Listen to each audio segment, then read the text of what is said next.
அதே மாதிரி தான் 1.1ல் எக்ஸசைஸில் 6th சம்மு வெரிஃபை தேட்னு கொடுத்து கேட்டிருக்கான். ஒரு மேட்ரிக்ஸ் கிவன் மேட்ரிக்ஸ் வந்து ஏ கொடுத்து A into adj A equal to adj A into A equal to determinant of A I2 determinant of A I2 அப்படின்னு கேட்டிருக்கு.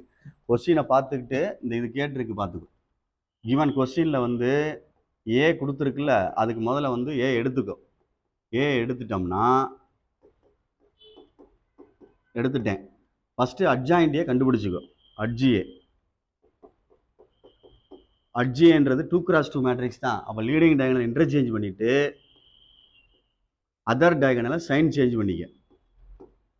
இதுதான் அட்ஜிஏ, அவ்வளோதான். இப்போ ரெண்டையும் மல்டிப்ளை பண்ணணும். A into adj A, first step அதுதான். ஏ இன்ட்டு அட்ஜிஏ புரியுதா சொல்கிறது? அப்போ ஏ எழுதுகிறோம், பக்கத்தில் அட்ஜிஏ எழுதுகிறோம். எழுதி மல்டிப்ளை பண்ணி பார்ப்போம். ஏ வந்து 8 - 4 - 5 3. அட்ஜிஏ வந்து 3 4 5 8. ரோ பை காலமாக மல்டிப்ளை பண்ணு. 8 3s are 24. அடுத்து 5 4s are 20 -20 பார்த்துக்கோ. நெக்ஸ்ட்டு 8 4s are 32 மைனஸ் அடுத்து 8 4s are என்னது 32 ரைட்டு. அடுத்து 5 3s are 15. அடுத்து 5 3s are 15 + 15. அடுத்து 5 4s are 20 -20 + 8 3s are 24. அப்போ சப்ராக்ட் பண்ணோம்னா 4 0 0 4 அப்படின்னு வருது. விச் இஸ் ரிக்வயர்டு 1 அப்படின்னு வச்சுக்கோ. நெக்ஸ்ட்டு அட்ஜாயிண்ட் ஏ முன்னாடி போட்டு பின்னாடி ஏ போட்டிருக்கு. அட்ஜாயிண்ட் ஏயை முன்னாடி போட்டு பின்னாடி ஏ எழுதியிருக்கு. அப்போ முன்னாடி அட்ஜாயிண்ட் ஏ போட்டுட்டு பின்னாடி ஏ எழுதணும்.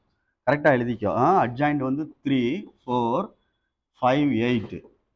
அங்கிட்டு ஏ வந்து 8 - 4 - 5 3. மல்டிப்ளை பண்ணையில் பார்த்து பொறுமையாக பண்ணிக்க. சரி, அதே தான் ஆன்சர் கிடைக்கும். 8 3s are 24. 8 4 5 4s are 20. 4 3s are 12 + 12. Next அடுத்து 8 5s are 40 -40.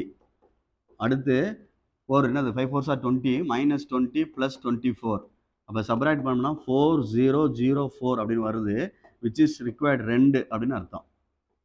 இப்போ லாஸ்ட் ஒன்று டிட்டர்மெண்ட் ஆஃப் ஏ I2ன்னு கண்டுபிடிக்க போகிறேன். டிட்டர்மெண்ட் வேல்யூ உனக்கு தெரியும். டிட்டர்மெண்ட் ஆஃப் ஏன்னு எழுதுனோம்னா ஃபஸ்ட்டு இந்த லீடிங் டைனில் கிராஸ் பண்ணணும். 8 3s are 24. ஆப்போசிட் டைரக்ஷன் போகிறனால ஒரு மைனஸ். இது ரெண்டே மல்டிப்ளை பண்ணணும். மைனஸ் மைனஸ் ப்ளஸ் 20 அப்படியே எழுதிட வேண்டியதான். +20. அப்போ ஆன்சர் என்ன வருது 4ன்னு வருது. அப்போ டிட்டர்மெண்ட் ஆஃப் ஏ I2 அப்படின்னா 2னா ஒன்றும் கிடையாது, 2x2 மேட்ரிக்ஸ் சொல்கிறது. அப்போ 4 × 1 0 0 1 உள்ள மல்டிப்ளை பண்ணால் 4 0 0 4 which is required 3 from 1 and 2 and 3ன்னு சொல்லி கொஸ்டின் எழுதிக்கிற வேண்டியதான். 3 ஆன்சர் ஒன்றா இருக்கான்னு பார்த்துட்டு 1 and 2 and 3 அப்படின்னு எழுதிட்டு அந்த கொஸ்டின் எடுத்து எழுது. A into adj A equal to adj A into A equal to determinant of A I2 அப்படின்னு எழுதி முடிக்கணும். ஹென்ஸ் வெரிஃபைடு அப்படின்னு வெரிஃபை பண்ண சொல்லியிருந்தா புரியுதா அப்படின்னு பாரு. இதெல்லாம் சின்ன கணக்கு தான், 3 மார்க் கணக்கு மாதிரி தான். சில பேர் ஃபஸ்ட்லேயே வந்து என்ன செஞ்சுருவாங்க, ஸ்லோ லேர்னர்ஸ்க்காண்டி டிட்டர்மெண்ட் ஆஃப் ஏ முதல்ல கண்டுபிடிச்சிருவாங்க. அது இது மாதிரி மற்ற பசங்கள்லாம் இந்த இதை கண்டுபிடிக்கலாம்டா ஈஸியாக தம்பி. இந்த டிட்டர்மெண்ட் ஆஃப் ஏ இதை கண்டுபிடிச்சிட்டோம்னா இந்த ஆன்சர் தெரிஞ்சிடும். இந்த ஆன்சர் தெரிஞ்சிருச்சுன்னா இது ரெண்டையும் சேர்த்து எழுதையில் அந்த ஆன்சர் தூக்கி எழுதிடலாம். அதே மாதிரி இது ரெண்டையும் சேர்த்துல அந்த ஆன்சர் தூக்கி எழுதிடலாம். அப்படி ரிவர்ஸில் வந்து மூவ் பண்ணிக்கிறேன், புத்திசாலித்தனமாக மூவ் பண்ணிக்கிறேன். புரியுதா அப்படின்னு பார்த்துக்குங்க.